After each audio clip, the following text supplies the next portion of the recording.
Hello guys, welcome to my online CM. मेरा नाम है देवयश। आज मैं आप सभी लोगों से बात करने वाला हूं जीएसटी के न्यू रजिस्ट्रेशन के बारे में। जी हां, बिल्कुल। आज सुबह ही जो है जीएसटी का जो ऑफिशियल पोर्टल है gst.government.in, यहां पे एक नोटिफिकेशन आ चुकी है कि जो जीएसटी के जो न्यू रजिस्ट्रेशन है, जो फ्रेश रजिस्ट्रेशन है, वो 25 जून से स्टार्ट हो रहे हैं। जी हाँ, बिल्कुल। तो चलिए गाइस, मैं आप लोगों को बता दूं कि क्या ये नोटिफिकेशन है, इसके अंदर क्या क्या आप लोगों को जानकारी दी गई है। तो देखिए, यहाँ पे लिखा गया है कि अगर आपने ऑलरेडी एक तरह से अगर आप टैक्स पेयर है, एग्जिस्टिंग टैक्स पेयर है, और आपने अगर जीएसटी के पोर्टल के ऊपर पहले से आके अगर आपने यहाँ पे पूरी एप्लीकेशन फाइल कर दी है, तो गाइस देखिए, आप लोगों के पास में एक प्रोविजनल रजिस्ट्रेशन सर्टिफिकेट जनरेट होता है, जिसको एआरएन कहा जाता है, एक्नॉलेजमेंट रेफरेंस नंबर। जी हाँ, देखिए ये इस टाइप का दिखता है। तो गाइस, अगर आपका इस टाइप का एक तरह से रजिस्ट्रेशन नंबर जनरेट हो चुका है, तो आप जो है 27 जून 2017 से जो है अपना जो फाइनल सर्टिफिकेट, जो फाइनल रजिस्ट्रेशन सर्टिफिकेट है, वो बिल्कुल आप डाउनलोड कर सकते हैं डाउनलोड सर्टिफिकेट के अंदर जाकर।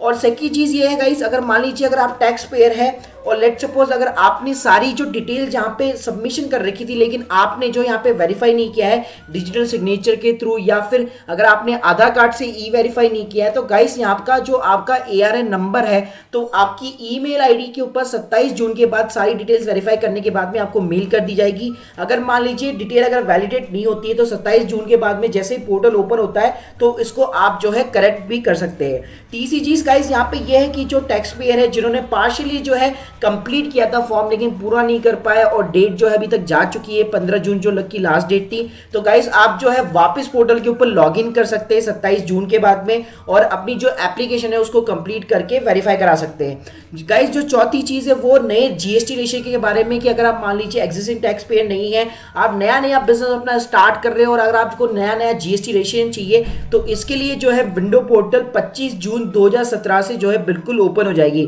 तो गाइस, अब मैं आपको बताना चाहूंगा कि इसके लिए क्या क्या डॉक्यूमेंट्स रिक्वायरमेंट, अगर आप फ्रेश अपना जीएसटी रजिस्ट्रेशन कराना चाहते हैं, तो देखिए ये डिपेंड करता है कि आपकी किस टाइप की लीगल एंटिटी है। जी हाँ, बिल्कुल। अगर मान लीजिए अगर आपकी प्राइवेट लिमिटेड कंपनी है, तो देखिए आपको सर्टिफिकेट और इनकॉर्पोरेशन चाहिए, कंपनी का ऑफिशियल पैन कार्ड कॉपी चाहिए, एमओए की कॉपी चाहिए, साथ में कंपनी का जो करंट अकाउंट है उसका स्टेटमेंट चाहिए, और एक डिक्लेरेशन चाहिए जो कि बोर्ड ऑफ डायरेक्टर्स आपको प्रोवाइड करेंगे। एक साथ में एक बोर्ड रिजोल्यूशन भी होगा।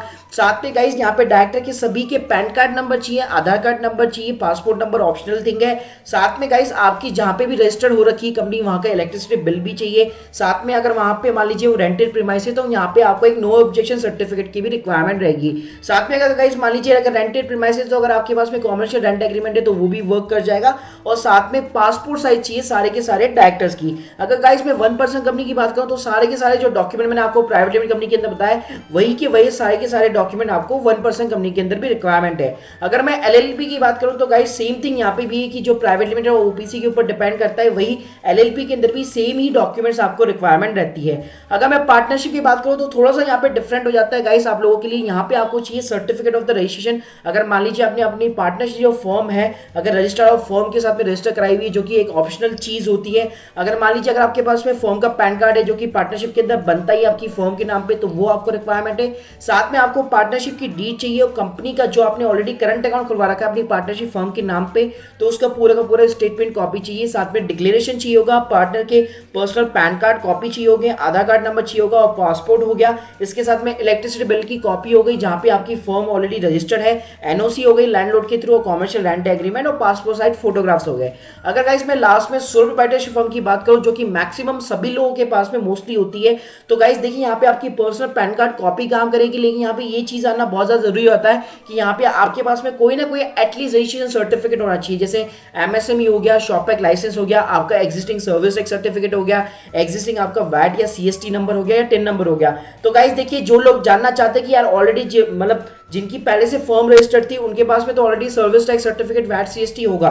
लेकिन जो एक तरह से न्यू बिजनेस स्टार्ट कर रहे हो और as a sole proprietorship firm register करना चाहते हैं, तो वो जो है डायरेक्टली जीएसटी के लिए भी अप्लाई कर सकते हैं। वहां पे कोई भी दिक्कत वाली बात नहीं है। आपको सिर्फ यही कॉमन डॉक्यूमेंट चाहिए होंगे। साथ में आपका पर्सनल या करंट अकाउंट हो गया, या फिर आपका जो सेविंग अकाउंट है उसका बैंक स्टेटमेंट चाहिए होगा, डिक्लेरेशन चाहिए प्रोप्राइटर के द्वारा, और प्रोप्राइटर का इंडिविजुअल जो आधार कार्ड है वो होना चाहिए। और यहाँ पे एक और गाइस मैं आपको जरूरी बात बताना चाहूंगा कि जो आपका आधार कार्ड नंबर है, वो आपके मोबाइल नंबर के साथ में लिंक होना चाहिए। अगर लिंक नहीं होता तो आपको एक डिजिटल सिग्नेचर की रिक्वायरमेंट रहती है। साथ में गाइस यहाँ पे आपको एक इलेक्ट्रिसिटी बिल चाहिए, जहाँ पे आप प्रीमाइस जो भी आप रजिस्टर कराना चाहते हैं अपने फ्रेश रजिस्ट्रेशन के अंदर, एक नो ऑब्जेक्शन सर्टिफिकेट चाहिए, कॉमर्शियल रेंट एग्रीमेंट की कॉपी चाहिए और एक पासपोर्ट साइज फोटोग्राफ चाहिए। अगर गाइस मैं डिक्लेरेशन की बात करूँ तो देखिए ये इस टाइप का फॉर्मेट है, जहाँ पे आपको सिंपल से साइन करने होते हैं, अपनी सिर्फ अपना नाम इनपुट करना होता है, डेजिग्नेशन इनपुट करना होता है, सिर्फ सिग्नेचर मानने पड़ते हैं। अगर गाइस मैं डॉक्यूमेंट्स प्रिपरेशन की बात करूं तो देखिए सारे के सारे डॉक्यूमेंट्स यहाँ पे आपको ऑनलाइन सबमिट करनी होती हैं, जो कि इमेजेस या पीडीएफ फॉर्मेट के अंदर होने चाहिए।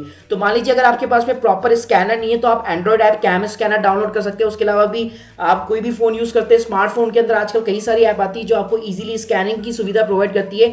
तो गाइस आप पूरे के पूरे डॉक्यूमेंट स्कैन करके पीडीएफ या जेपीजी फॉर्मेट के अंदर डाउनलोड कर सकते हैं। यहाँ पे एक और चीज ध्यान रखने वाली बात यह है कि सभी फाइल्स की जो साइज है वो मिनिमम आपको 100 KB टू 1 MB ओनली होनी चाहिए, इससे अबव की फाइल जो है अपलोड नहीं हो पाती है। साथ में गाइस अगर आपको जो है ऑनलाइन किसी को हायर करना चाहते हैं तो माई ऑनलाइन सी आपके लिए बेस्ट ऑप्शन है। अगर आपको अपना फ्रेश जीएसटी रजिस्ट्रेशन कराना है किसी भी सर्विस प्रोवाइडर के थ्रू, तो आप हमारी वेबसाइट के ऊपर जाकर myonlinec.in पे जाकर जीएसटी रजिस्ट्रेशन टैब के अंदर जाकर गेट जीएसटी रजिस्ट्रेशन कोड के ऊपर क्लिक कीजिए, अपनी डिटेल्स फिलअप कीजिए और इंस्टेंटली हमारा सिस्टम आपकी ईमेल आईडी के ऊपर एक प्रपोजल पूरा सेंड करता है, जिसके अंदर आपको सारी की सारी डिटेल्स जो है प्रोवाइड की जाती है। So guys hope you like this video, please subscribe our channel. मैं आपके लिए ऐसे जीएसटी के नए वीडियोस लाता रहूंगा।